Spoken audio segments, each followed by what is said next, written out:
surati Bakara. Yani sura ya ng'ombe. Yani ng'ombe wa majano. Qur'ani iko na sura za ajabu ajabu. Ng'ombe wa majano, yani ng'ombe wa yellow. Huyo si ni jini huyo. Umeona ng'ombe wa yellow wewe? Haya soma. Surati Bakara mwalimu. Ng'ombe wa rangi ya majano. Hii bala. Huyu labda tumpate peponi. Soma. Kwa Allah. Inasemaje? 116. Surati Bakara. Nimepata mwalimu, inasema. Nipe mchuzi wake hapo. Moja kwa moja naenda kwa sababu nzuri. Acha nitafute mwalimu. Nitafuta pole pole mwalimu wangu. 116 ama wameitoa hawa nini? Chukua Qur'ani dogo. Hiyo siachi. 116. Nimeshaipata mwalimu. Soma mwalimu. Inasema. Hiyo siachi Wakristo wanadai kuwa wanamuita Isa mtoto wa Mungu. Kwa sababu ati Mwenyezi Mungu. Eti kwa sababu nini? Kwa sababu ati Mwenyezi Mungu amemuita mwanawe. Kama ilivyo katika vitabu vyao. Bwana Yesu asifiwe wa Kristo. Amen. Kumbe katika vitabu vyetu Mungu amemuita Yesu nani? Mwanawe. Sasa utapinga nini? Yani tumetoka katika vitabu. Mpaka Qur'ani yenyewe inasema, Biblia inasema. Sasa kuna kitu cha kupinga hapo? Hakuna. Sasa tufunga hapo sasa, hiyo hata hatuna maana nayo tena. Tuende kwa kitabu cha Biblia. Hayo ni madai yao tu ambayo nimechunguza. Sasa wacha tufundishe sasa. Je, Yesu ikiwa wewe ni mwana wa Mungu, ulizaliwa lini mwalimu wangu? Nipo. Methali 8 anzia 22 mpaka 24. Mithali 8. Ulizaliwa lini wewe Yesu? 22. Kwa sababu kuna watu wanakujua ulipokuja hapa duniani ukazaliwa na Mariamu. Hawajui historia nyingine kukuhusu. Hapo ndo wanakujulia. Inasema. Yaani baada ya Yesu kuzaliwa, yani kabla hajazaliwa na Mariamu, kuna vidume hawamfahamu. Soma. Inasema Bwana alikuwa nami. Bwana halikuwa nami. Huyu ni Yesu anaongea. Katika mwanzo wa njia ya Bwana. Kabla ya matendo yake ya kale. Kabla ya matendo ya Bwana ya kale, Bwana alikuwa nami. Bwana Yesu anasema nalitukuka tokea milele. Tangu awali. Kabla haijakuweko dunia. Nalitukuka. Soma. Wakati visivyokuweko vilindi nalizaliwa. Nalifanya nini? Nalizaliwa. Kumbe Yesu alizaliwa tangu zamani. Somaji. Nipo. Yohana sura ya 17 aya yake ya 5. Yohana 17 aya ya 5. Je, wewe Yesu ulikuwa na baba yako? Soma.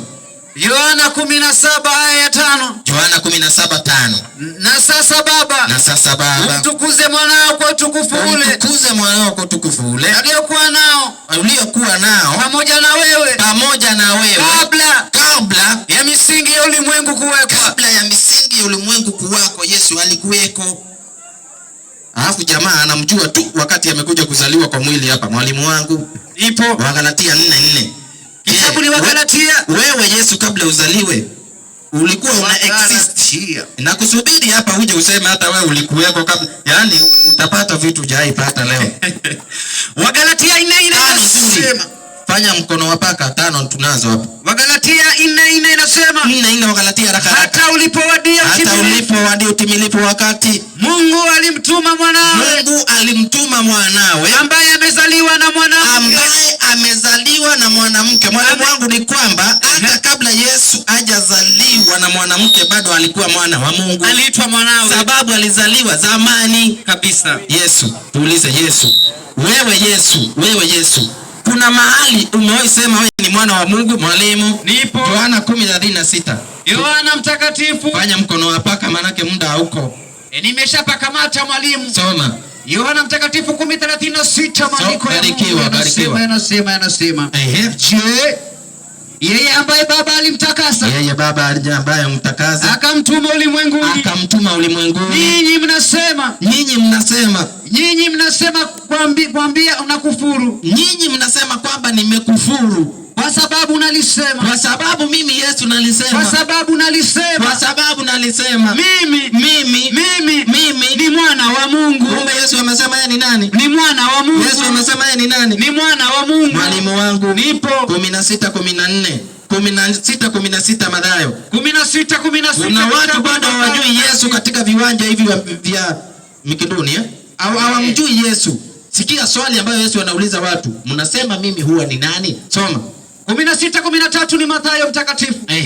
Inasema 16 nafikiri ndo nzuri. 16:16 kwenye point mwalimu wangu. 16:16 tunakamatia kwenye point. Point inasema hivi.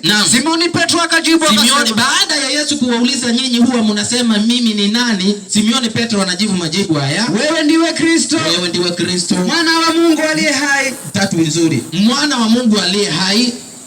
Yesu akajibu akamwambia. Sasa Petro aliposema kwamba Yesu ni mwana wa Mungu aliye hai, wacha tusikie. Je, Petro alipata ama alikosa? Soma.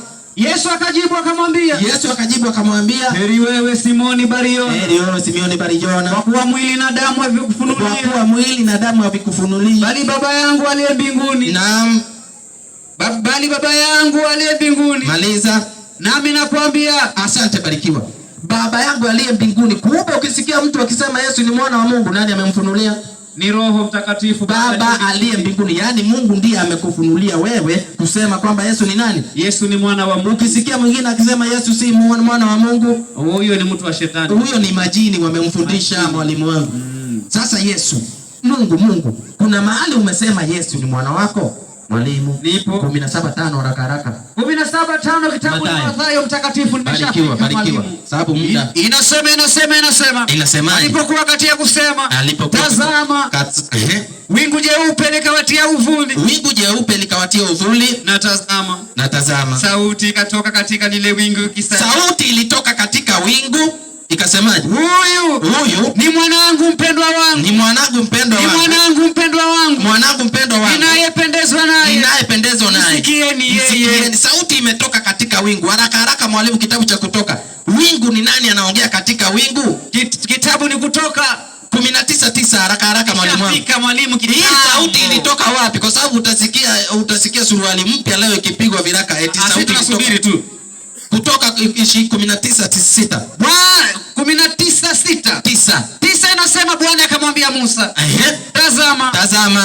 tazama, mimi naja kwako katika wingu. Kwa hiyo Bwana anakuja kwa Musa katika wingu. Hiyo sauti ambayo ilitoka kwa wingu ni ya Mungu kabisa. Haraka Petro wa pili 1:17. Tuulize Petro sasa alikuwa pale. Dakika moja na maliza. Petro wa pili 1:17. Petro alikuwa pale katika ule mlima ile siku sauti ilitoka. Tumuulize Petro kwa sababu kuna kidume hakuwa hapo na atakuja akanushe. Petro, wewe haya maneno yaliongewa ulikuwa hapo, tuelezee, tupe habari. Petro wa pili 1:17. Barikiwa. Petro wa pili 1:17 inasema mwalimu, nimeshaikamata. Inasema maana alipata kwa Mungu Baba heshima na utukufu. Naam. Hapo alipoletewa sauti, hiyo ni Petro anasema iliyotoka katika utukufu. Huyu ni mwanangu mpendwa wangu. Ninayependezwa naye. Na hiyo sauti na sauti hiyo maliza haraka. Sisi tulisikia kitoka mbinguni. Tulipokuwa pamoja naye katika mlima ule mtakatifu. Tulipokuwa pamoja na huyu Yesu katika ule mlima mtakatifu.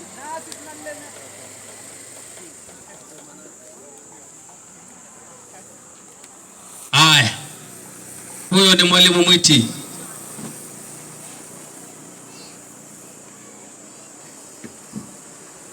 Aya.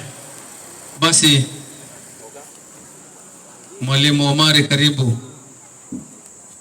Asante sana. Assalamu alaikum wa rahmatullahi wa barakatuh. Wa alaikum salam wa rahmatullahi wa barakatuh. Baada ya kumshukuru Allah na kumtakia rehema na amani Bwana Mtume Muhammad sallallahu alaihi wasallam, kwanza sisi huwa tunafurahi sana kufanya na hawa marafiki zetu, kwa sababu unajua hawa ni kama wanatafuta haki, ndio unakuta mara nyingi tuko na wao, lakini kwa sababu sisi jukumu letu ni kuwafunza, huwa hatuchoki kuwafunza. Lakini huyu mwalimu huwa ananishangaza sana, yani kwa maneno yake ni kama ananishangaza sana. Yani kwanza kaja kalalamika sana. Kulalamika kwake akawa anatoa hoja ambayo kwanza hata wakikusikiza unaonekana una upungufu kidogo wa kuelewa. kwa sababu huwezi sema ati Ibilisi ni bora kuliko Mungu mwenyewe. Hakuna andiko linasema Ibilisi ni bora kuliko Mungu. Na ukija dakika 10 ili uwe mkweli kwa maneno, njoo sema Ibilisi ni bora kuliko Mungu. Toa aya, yani iseme Ibilisi ni bora kuliko Mungu. Ila aya alilolitumia kalitumia hivi. Na tunakufunza, tulia ili nikuelimisha vizuri. 18:50 hiyo Qur'ani aliyosoma, tumfunze kitu kwanza hiyo. Tunakufunza kwa sababu uliharibu Qur'ani, tunaweka sawa, alafu tukufundishe vizuri. Unaona? Yani tukupeleke chuo, tukupe elimu ya kisawasawa. Mimi ndio DD, Doctor of Divinity. Tena mimi kidume shekhi sana. Soma alafu nikupeleke chuo, nikufundishe mantiki. Hebu soma mwalimu haraka haraka. 18:50. Yani shida tu hawa walimu. Yani mimi wakati nikisimama, yani unifungulia pole. Mimi nishafungua, unaongea sana. Nyamaza nisome. 18:50 nasema hivi. Alafu ulete msomaji wako. Nakumbukeni alipoambia malaika. Unaona, endelea. Tulipoambia malaika msujudieni Adamu. Allah aliwaambia malaika msujudieni Adam. Basi wakamsujudia isipokuwa Ibilisi. Unaona, malaika wote wakasujudu, lakini Ibilisi alikataa kumsujudia. Endelea. Yeye alikuwa miongoni mwa majini. Unaona, Ibilisi kwanza alikuwa miongoni mwa majini. Endelea. Na yeye akavunja